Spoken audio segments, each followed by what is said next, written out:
कहानी का नाम है बोलती कोयल का रहस्य। कभी सोचा है कि अगर कोई नन्ही सी चिड़िया इंसानों की तरह बोलने लगे तो?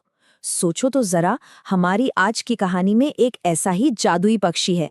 तो कहानी शुरू होती है एक बहुत ही प्यारे से लड़के से, जिसका नाम था राजू। एक छोटे से गांव में एक लड़का रहता था, राजू। वो बहुत अकेला महसूस करता था।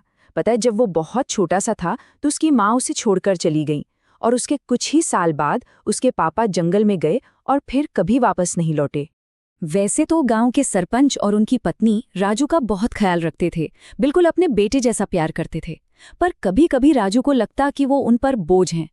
तो सरपंच की पत्नी उसे प्यार से गले लगाकर समझाती, बेटा ऐसा कभी मत सोचना, तुम हमारे बोझ नहीं, हमारे अपने हो। लेकिन राजू के दिल में ना हमेशा एक सवाल रहता था, मेरे पापा कहाँ हैं? उस जंगल में ऐसा क्या हुआ था? गांव में कोई भी उसे कुछ नहीं बताता था और यही बात राजू को अंदर ही अंदर बहुत उदास कर देती थी। और फिर एक दिन कुछ ऐसा हुआ जिसने सब कुछ बदल दिया। राजू हिम्मत करके उसी जंगल में चला गया जहां एक बहुत बड़ा राज उसका इंतजार कर रहा था। राजू ने सोचा कि अब वो बड़ा हो गया है, उसे कुछ काम करना चाहिए। वो अपनी कुल्हाड़ी उठाकर लकड़ियां काटने के लिए उसी जंगल की तरफ चल पड़ा। हाँ, वही जंगल जहां उसके पापा खो गए थे। उसे जरा भी अंदाजा नहीं था कि वहां क्या होने वाला है। जंगल में अचानक एक कोयल उड़ती हुई आई और राजू के कंधे पर बैठ गई। और फिर वो बोली इंसानों की तरह। राजू तो एकदम डर गया। एक पक्षी भला कैसे बोल सकता है? पर कोयल ने बहुत मीठी आवाज में कहा, डरो मत, मैं तुम्हें जानती हूं, तुम मोहन के बेटे हो। कोयल ने राजू को बताया कि वो कोई आम पक्षी नहीं बल्कि एक परी है, जिसे किसी ने जादू करके कोयल बना दिया है। उसने राजू से वादा किया कि अगर वो उसे आजाद करा दे तो वो उसे एक तो बहुत सारा खजाना देगी और उसे उसके पापा से भी मिलवाएगी। कोयल राजू को उड़ाते उड़ाते एक छिपी हुई गुफा में ले गई। अरे वाह, वहां तो सच में सोने चांदी से भरा एक बड़ा सा संदूक था।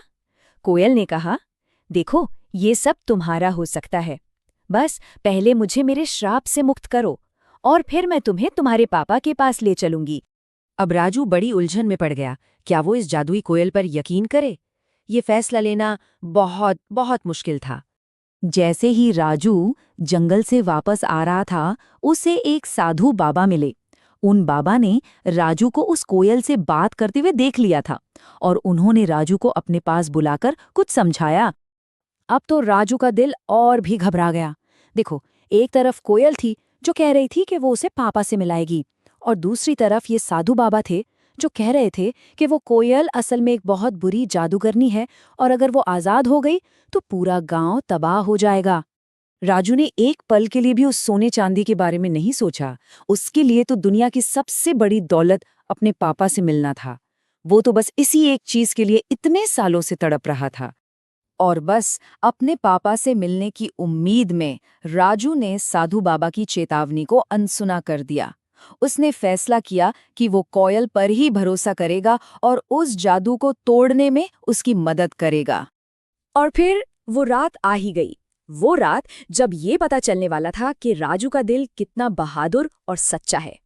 कोयल के कहे अनुसार पूरे चांद की रात में राजू ने वो जादुई बोतल जमीन पर दे मारी।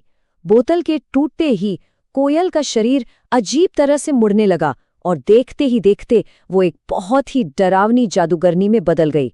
साधु बाबा की बात सच निकली। तभी सरपंच वहां पहुंचे और उन्होंने राजू को वो सच बताया जो सबसे छिपा था।